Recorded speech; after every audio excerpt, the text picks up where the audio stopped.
for attending this special meeting that the chair has called for this tremendous occasion that we have coming. But more importantly to the board, thank you for what you're doing for the city, the county, volunteering your time, efforts.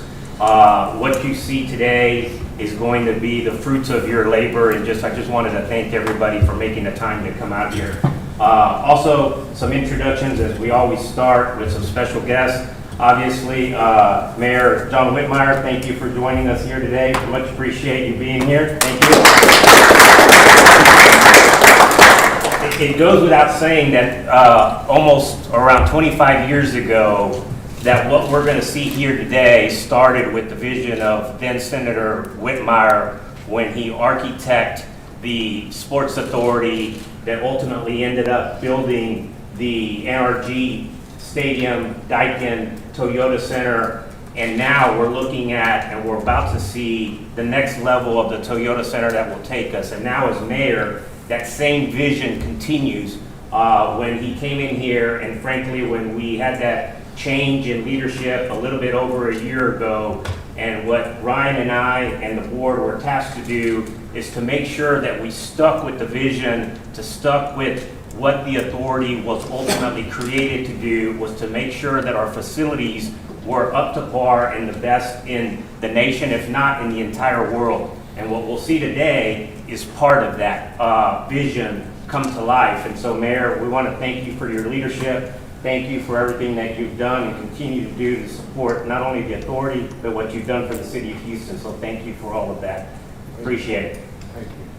So with that, we'll go down to the agenda. I know we have some special guests, mentioned the mayor, but we'll also hear from Gretchen Shear in just a minute. I think no one signed up for public comments? Correct. No, sir. All right, so with that, we'll get to our first agenda item, which is discussion and approval of certain projects at the Toyota Center and other matters related thereto. And so with that, I'm going to turn it over to Gretchen Shear, President of Business Operations with the Rockets. Gretchen, welcome. Hi, everyone. Thank you guys so much. I'm going to cross out a lot of my notes because I had a lot of thanks, and I still do, Mayor Whitmire, for his vision over 25 years ago as we look to continue to enhance the city and make sure all of the facilities are in place. So on behalf of Tillman and all of the Fertitta family, obviously Tillman cannot be here as he is overseas serving as the ambassador, and all of our Rockets and Toyota Center staff and soon to be our Comet staff. I want to express my sincere appreciation to Juan and Ryan, obviously the mayor, and everyone on the board.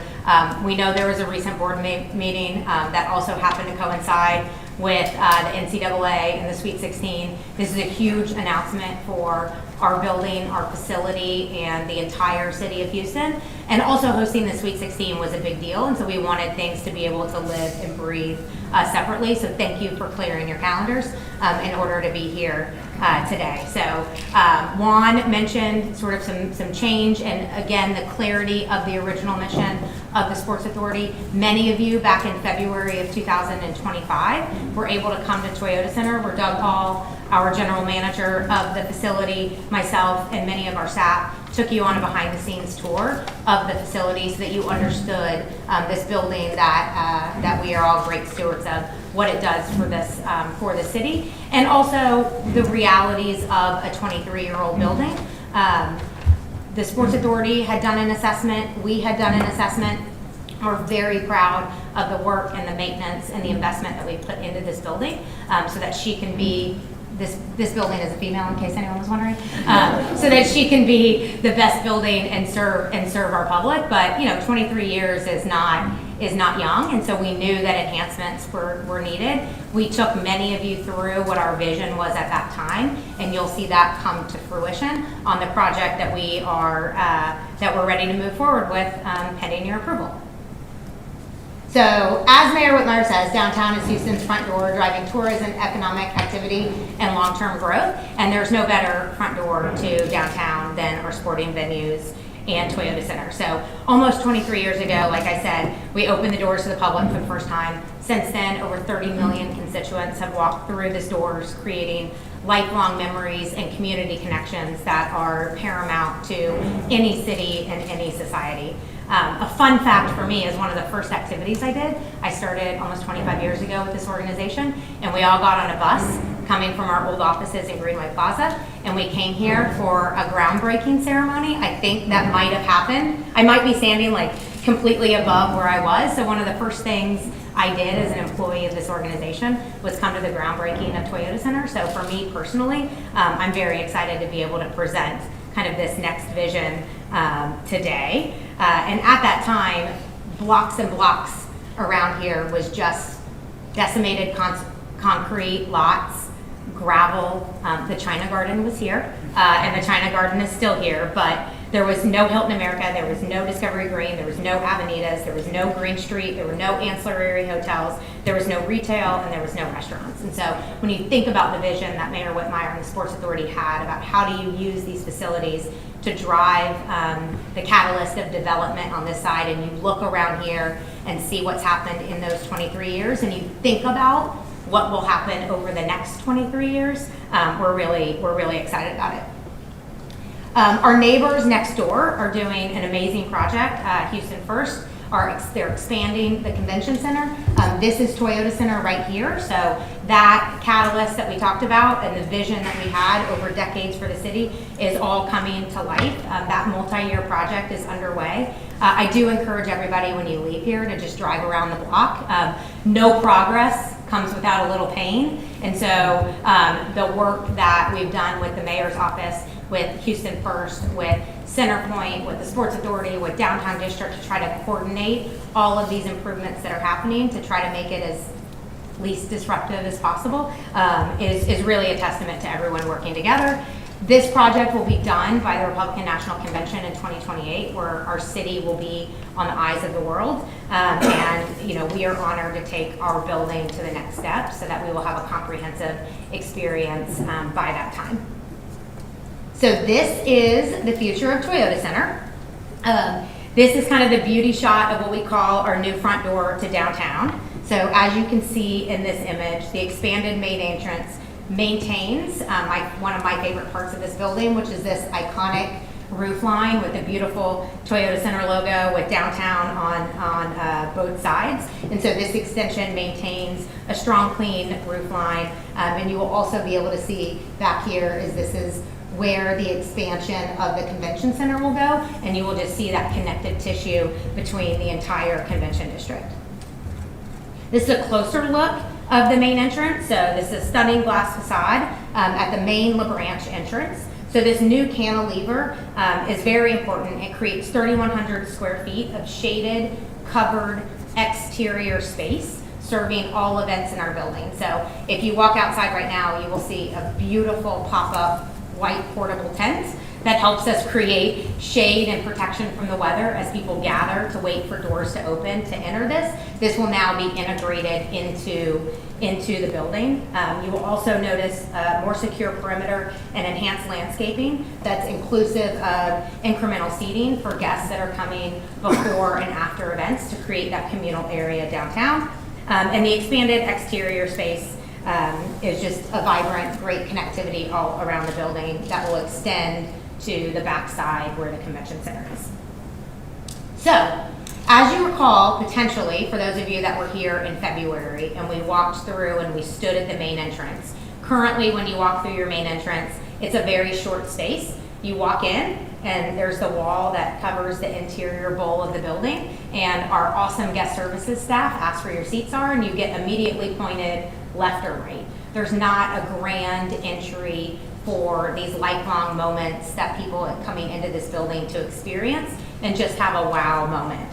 So this area includes approximately 20,000 new square feet for event space, which gives gathering areas pre-game and post-event for the entry.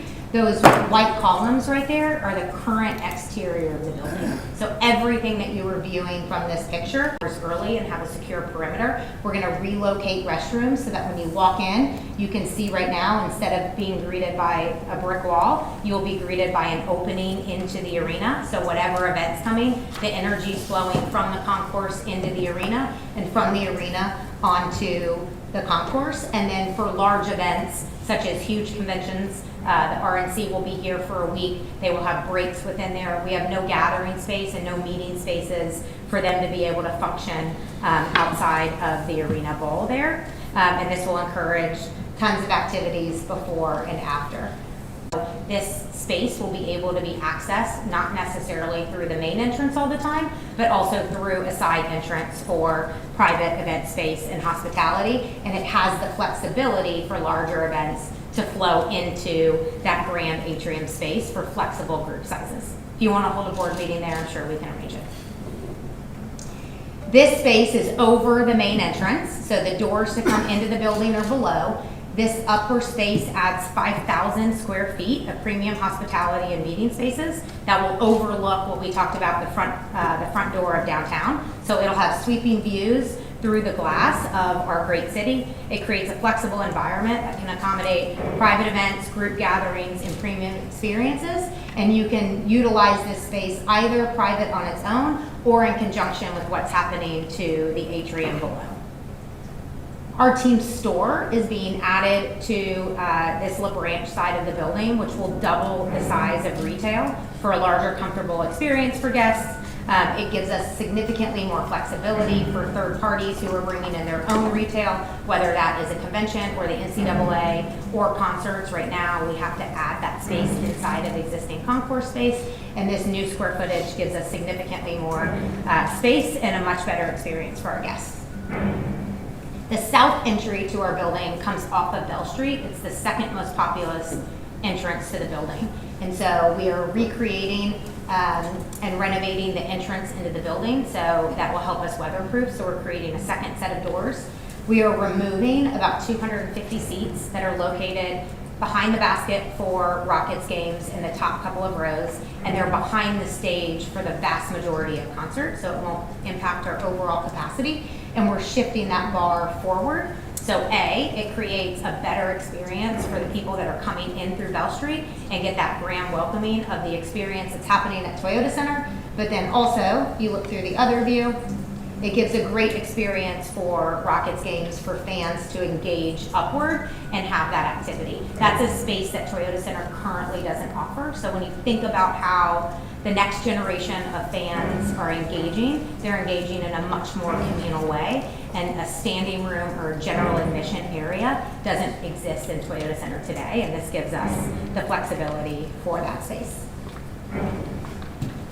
Our suite experience. Our suites are great. We have 2 levels of them. They're in good shape. We like how they're fit, but today's experience of what we've learned over hosting people for 23 years, they were a little congested, so we were able to raise the ceilings 18 inches in the lower suite, and we reconfigured where the service area was to make sure that guests are enjoying the front end of the view of the suite with a beautiful new modern design. This also creates flexibility for some of those larger events and conventions that come in that need individual meeting room spaces. This new design provides flexibility and digital displays for those to work.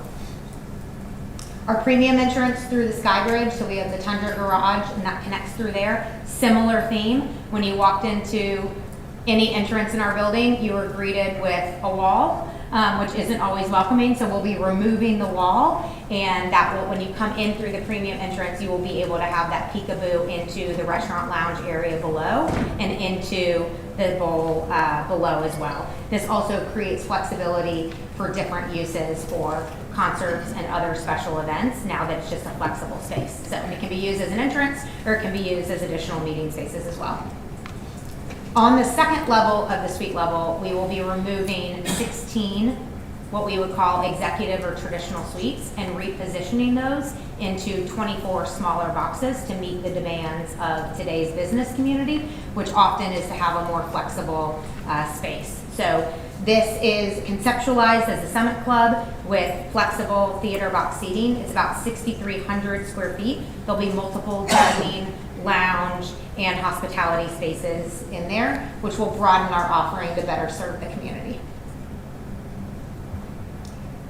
In our upper concourse, that was very important in these renovations, both visions from ownership and with working with our partners at the city to make sure that we were touching every level of the experience, regardless of the ticket type of the fan that came through the door. So by adding the grand atrium, which is almost 20,000 square feet downstairs, we are adding an incremental 5,000 square feet to the upper concourse and creating this new sky bar area. So if you come to an event with your family or your kids or your friends and you're sitting in the upper concourse and you want to get something to eat and hang out, there's no place to sit and there's no place to gather. It's great that you go to the Arena Bowl to watch the game or the event, but there's not that gathering space that's so important in entertainment today. So this square footage adds a team store, it adds a second food and beverage option, and it adds a gathering space for fans of all level into the building.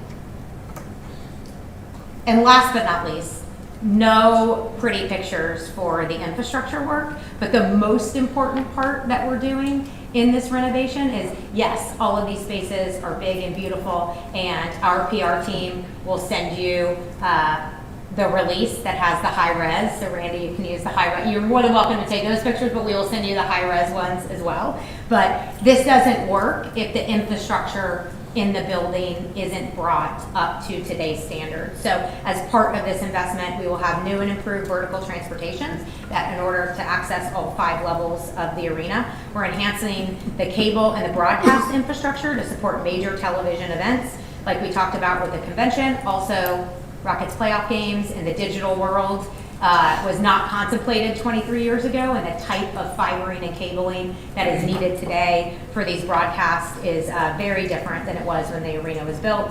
Additional technology and network improvements to meet those demands, an upgraded data system and high-capacity Wi-Fi is already underway. We're updating and modernizing our security systems with new command centers that will support integrated surveillance, credentialing, and access control systems.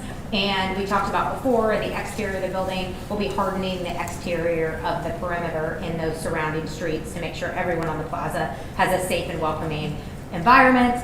All of these spaces, a lot of them will have new names and new section numbers, so we'll be adapting electronic wayfinding and directional signage that gives flexibility for different events based on how they use our building. We're also doing a comprehensive mechanical and environmental control upgrades, not limited.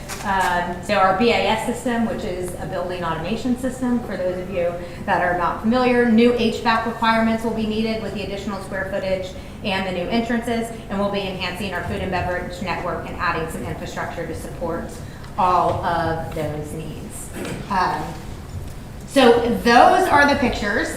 This is a video that takes you through the fly through of everything that we just went through. We might pause the video for a second because it's got great music. And as Mayor Whitmire knows, the music doesn't always like to cooperate with us.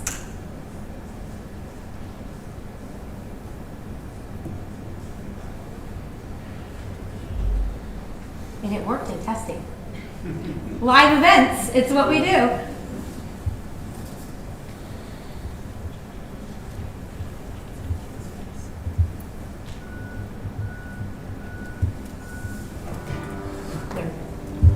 Ladies and gentlemen, welcome to Toyota Center.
Before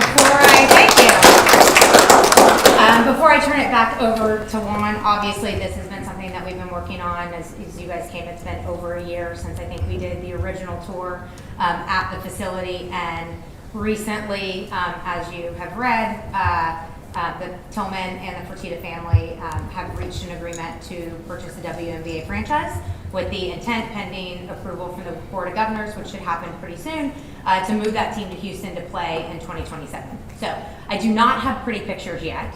However, we will be making, in addition to this work that we've been doing, we'll be making, pending your approval, an additional investment in the facilities to create an independent training center here at Toyota Center for the WNBA team. So we will be renovating and reconstructing the practice court, which was built original to the building.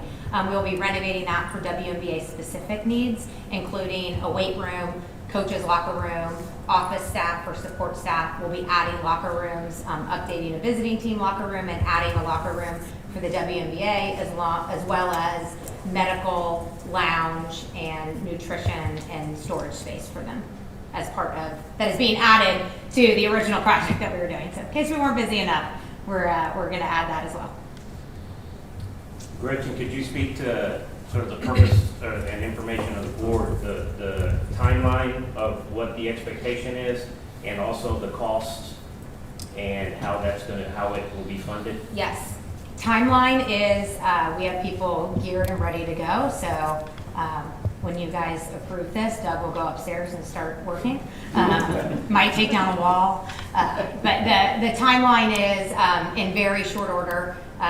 Pending approval, we will start on the interior work. So this April, we will start on that. The exterior work at the main entrance, so support beams, cranes, that will all start by July 1, pending when the NBA season ends. So we're hoping for a later start date than a sooner start date, but we're prepared for that. And that work will go from, let's say, July 1, 2026, all the way through the fall of 2027. A lot of the work being done before the NBA basketball season starts.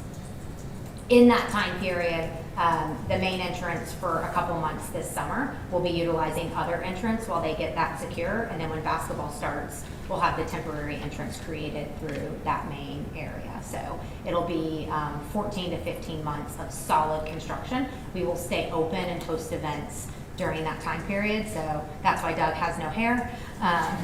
And then from a funding perspective, overall, including the WNBA, it's about $180 million project. Funded through Clutch City Sports and Entertainment. And then, as the mayor stated today, we have access to some state grants that will help supplement that for some of the key initiatives that we talked about for those major events. Any questions? If not, Lacey, I know you're the chair of the building committee for our board.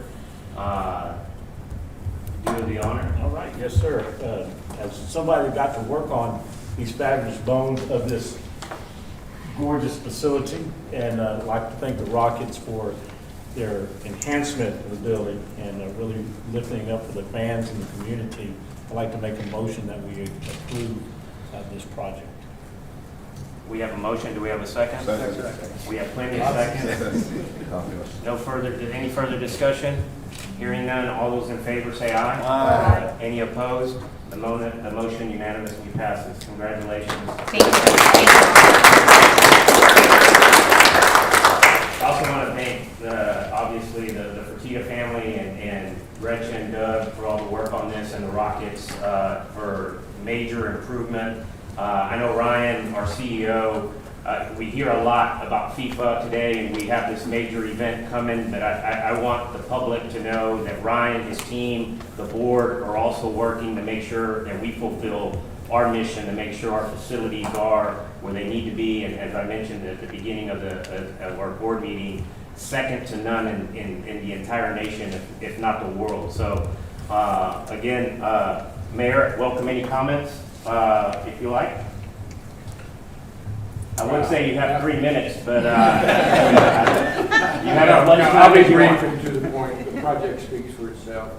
Thank you for the governance. You're now standing chair, and I don't regret one day for the appointments that have been made to serve on this board. I think this is an outstanding example of public-private partnership. We can applaud that model. And certainly the collaboration of all levels of government. Our friends from the county are our partners, the state's furnishing resources, and I think if you consider Ambassador Fertitta's role, we can say the federal government is involved as well. So Houston's a strong city and it's getting stronger every day, evidence about what we're witnessing today. So I'm just excited to play a small role.